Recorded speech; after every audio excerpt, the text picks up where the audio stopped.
जय माता दी दोस्तों, स्वागत है आपका मेरे YouTube चैनल भक्ति विद आस्था में। तो कैसे हो आप सब? आशा करती हूँ सभी अच्छे होगे, सभी खुश होगे, स्वस्थ होगे। तो भक्तों, आज है माता रानी का चौथा दिन और चौथे दिन माँ कुष्मांडा की पूजा की जाती है। तो भक्तों, आओ सुनते हैं दुर्गा सप्तशती का चौथा अध्याय। इंद्रादि देवताओं द्वारा देवी की स्तुति। ध्यान। सिद्धि की इच्छा रखने वाले पुरुष जिनकी सेवा करते हैं तथा देवता जिन्हें सब ओर से घेरे रहते हैं, उन जया नाम वाली दुर्गा देवी का ध्यान करें। उनके श्री अंगों की आभा काले मेघ के समान श्याम है। वे अपने कटाक्षों से शत्रु समूह को भय प्रदान करती हैं। उनके मस्तक पर आबद्ध चंद्रमा की रेखा शोभा पाती है। वे अपने हाथों में शंख, चक्र, कृपाण और त्रिशूल धारण करती हैं। उनके 3 नेत्र हैं। वे सिंह के कंधे पर चढ़ी हुई हैं और अपने तेज से तीनों लोकों को परिपूर्ण कर रही हैं। ऋषि कहते हैं, अत्यंत पराक्रमी दुरात्मा महिषासुर तथा उसकी दैत्य सेना के देवी के हाथ से मारे जाने पर इंद्र आदि देवता प्रणाम करने के लिए गर्दन तथा कंधे झुकाकर उन भगवती दुर्गा का उत्तम वचनों द्वारा स्तवन करने लगे। उस समय उनके सुंदर अंगों में अत्यंत हर्ष के कारण रोमांच हो आया था। देवता बोले, संपूर्ण देवी देवताओं की शक्ति का समूह ही जिनका स्वरूप है तथा जिन देवी ने अपनी शक्ति से संपूर्ण जगत को व्याप्त कर रखा है, समस्त देवताओं और महर्षियों की पूजनीया उन जगदम्बा को हम भक्ति पूर्वक नमस्कार करते हैं। वे हम लोगों का कल्याण करें। जिनके अनुपम प्रभाव और बल का वर्णन करने में भगवान शेषनाग, ब्रह्मा जी तथा महादेव भी समर्थ नहीं हैं।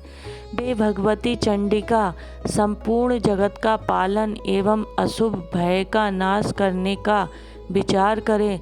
जो पुण्य आत्माओं को के घरों में स्वयं ही लक्ष्मी रूप से, पापियों के यहाँ दरिद्रता रूप से, शुद्ध अंत करने वाले पुरुषों के हृदय में शुद्धि रूप, सत पुरुषों में श्रद्धा रूप से तथा कुलीन मनुष्यों में लज्जा रूप से निवास करती हैं, उन आप भगवती दुर्गा को हम नमस्कार करते हैं।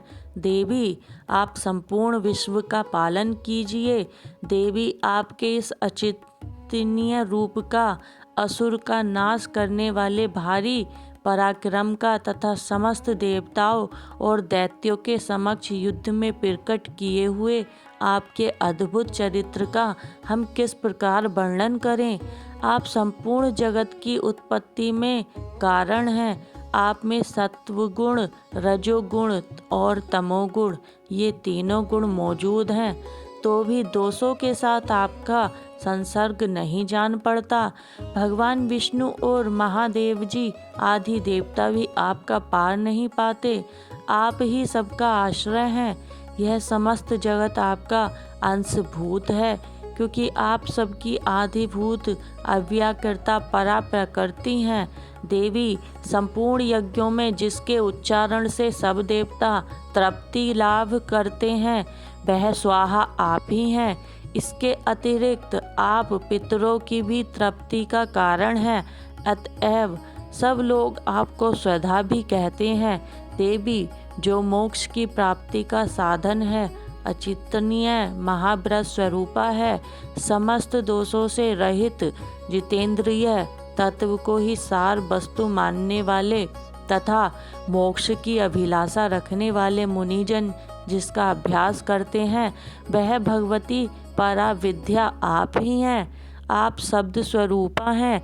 अत्यंत निर्मल ऋग्वेद, यजुर्वेद तथा उद्धित के मनोहर पदों के पाठ से युक्त सामवेद का भी आधार आप ही हैं। आप देवी त्रयी, तीनों वेद और भगवती 6 ऐश्वर्यों से युक्त हैं। इस विश्व की उत्पत्ति एवं पालन के लिए आप ही वार्ता के रूप में प्रकट हुई हैं। आप संपूर्ण जगत की घोर पीड़ा का नाश करने वाली हैं। हे देवी, जिससे समस्त शास्त्रों के सार का ज्ञान होता है, वह मेधा शक्ति आप ही हैं। दुर्गम भाव सागर से पार उतरने वाली नौका रूप दुर्गा देवी भी आप ही हैं। आपकी कहीं भी आसक्ति नहीं है। कैटभ के शत्रु भगवान विष्णु के वक्ष स्थल में एकमात्र निवास करने वाली भगवती लक्ष्मी तथा भगवान चंद्रशेखर द्वारा सम्मानित गौरी देवी भगवती लक्ष्मी आप ही हैं। आपका मुख मंद मुस्कान से सुशोभित, निर्मल, पूर्ण चंद्रमा के बिंब का अनुकरण करने वाला और उत्तम सर्वगुण की मनोहर कांति से कमनीय है। तो भी उसे देखकर महिषासुर को क्रोध हुआ और सहसा उसने उस पर प्रहार कर दिया। यह बड़े आश्चर्य की बात है। देवी, वही मुख जब क्रोध से युक्त होने पर उदय काल के चंद्रमा की भांति लाल और तनी हुई भौहों के कारण विकराल हो उठा, तब उसे देखकर जो महिषासुर प्राण तुरंत नहीं निकल गए, यह उससे भी बढ़कर आश्चर्य की बात है। क्योंकि क्रोध में भरे हुए यमराज को देखकर भला कौन जीवित रह सकता है। देवी, आप प्रसन्न हो। परमात्मा स्वरूपा आपके प्रसन्न होने पर जगत का अभ्युदय होता है और क्रोध में भर जाने पर आप तत्काल ही कितने कुलों का सर्वनाश कर डालती हैं। यह बात अभी अनुभव में आई है, क्योंकि महिषासुर की यह विशाल सेना क्षण भर में आपके कोप से नष्ट हो गई है। सदा अभ्युदय प्रदान करने वाली आप निरंतर जिन पर प्रसन्न रहती हैं, वे ही दस में सम्मानित हैं। उन्हीं को धन और यश की प्राप्ति होती है। उन्हीं का धर्म कभी शिथिल नहीं होता तथा वे ही अपने हष्ट-पुष्ट स्त्री, पुत्र और भृत्यों के साथ धन्य माने जाते हैं। देवी, आपकी ही कृपा से पुण्यात्मा पुरुष प्रतिदिन अत्यंत श्रद्धा पूर्वक सदा सब प्रकार के धर्मानुकूल कर्म करता है और उसके प्रभाव से स्वर्गलोक में जाता है। इसलिए आप तीनों लोक में निश्चय ही मनोवांछित फल देने वाली हैं। माँ दुर्गे, आप स्मरण करने पर सब प्राणियों का भय हर लेती हैं और स्वयं पुरुषों द्वारा चिंतन करने पर उन्हें परम कल्याणमयी बुद्धि प्रदान करती हैं। दुख, दरिद्रता और भय हरने वाली देवी, आपके सिवा दूसरी कौन है जिसका चित्त सबका उपकार करने के लिए सदा ही दयाद्र रहता हो। देवी, इन राक्षसों के मरने से संसार को सुख मिले तथा ये राक्षस चिरकाल तक नरक में रहने के लिए भले ही पाप करते रहे हों, इस समय संग्राम में मृत्यु को प्राप्त होकर स्वर्गलोक में जाएं। निश्चय यही सोचकर आप शत्रुओं का वध करती हैं। आप शत्रुओं पर शस्त्रों का प्रहार क्यों करती हैं? समस्त असुरों को दृष्टिपात मात्र ही भस्म क्यों नहीं कर देती? इसमें एक रहस्य है। ये शत्रु भी हमारे शस्त्रों से पवित्र होकर उत्तम लोकों में जाएं। इस प्रकार उनके प्रति भी आपका विचार अत्यंत उत्तम रहता है। खड्ग के तेज पुंज की भयंकर दीप्ति से तथा आपके त्रिशूल के अग्रभाग की घनीभूत प्रभाव से चौंधियाकर जो असुरों की आंखें फूट नहीं गईं, उसमें कारण यही था कि वे मनोहर रश्मियों से युक्त चंद्रमा के समान आनंद प्राप्त प्रदान करने वाले आपके इस सुंदर मुख का दर्शन करते थे।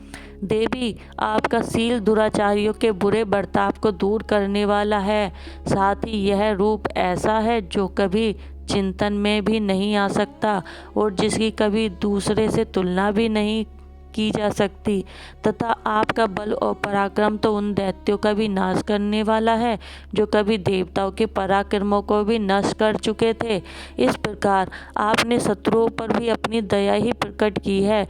वरदायिनी देवी, आपके इस पराक्रमी किसके साथ तुलना हो सकती है तथा शत्रुओं को भय देने वाला एवं अत्यंत मनोहर ऐसा रूप भी आपके सिवा और कहाँ है। हृदय में कृपा और युद्ध में निष्ठुरता, ये दोनों बातें तीनों लोकों के भीतर केवल आप में ही देखी गई हैं। मात्र आपने शत्रुओं का नाश करके इस समस्त लोक की रक्षा की है। उन शत्रुओं का भी युद्ध भूमि में मारकर स्वर्ग लोक में पहुंचाया है तथा उत्तम दैत्यों से प्राप्त होने वाले हम लोगों के भय को भी दूर कर दिया है। आपको हमारा नमस्कार है। देवी, आप शूल से हमारी रक्षा करें। अंबिके, आप खड़ग से भी हमारी रक्षा करें तथा घंटा की ध्वनि और धनुष की टंकार से भी हम लोगों की रक्षा करें। चंडिके, पूर्व, पश्चिम और दक्षिण दिशा में आप हमारी रक्षा करें